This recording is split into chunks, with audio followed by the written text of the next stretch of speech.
J'accueille sur le plateau de Téléfinance David Lifshitz. Bonjour David. Bonjour. Gérant chez Altimeo, Altimeo Asset Management. On va revenir avec vous sur les marchés et les marchés surtout ces dernières heures avec la Fed. Cette décision de Janet Yellen, non seulement sans vraiment de surprise d'augmenter pour une deuxième fois les taux directeurs de la Fed, mais surtout de commencer à réduire ou envisager de réduire l'énorme bilan, 4200 milliards. C'est ce qu'il a fallu pour éponger finalement cette crise des subprimes. Tout à fait, effectivement, c'est une décision qui était, comme vous l'avez dit, fortement attendue.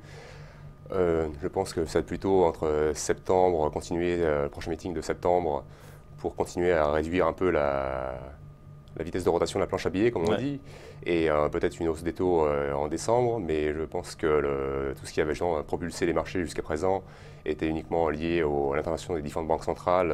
Ça a commencé par la Fed en 2009, plus ensuite la BCE en 2010 qui a suivi, ainsi de suite.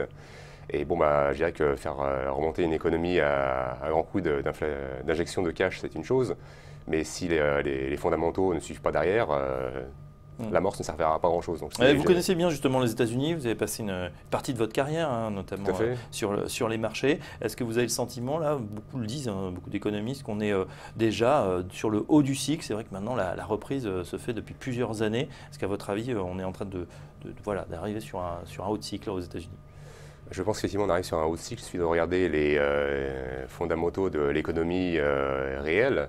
Et donc quand vous voyez aussi bien le taux de chômage, non pas le taux officiel, mais le fameux U6 qui est le taux global qui comprend toutes les personnes ne travaillant pas ou ayant été déclarées comme ne cherchant de travail, il y a plus de 100 millions d'Américains qui ne travaillent pas ou qui sont considérés comme étant sans travail.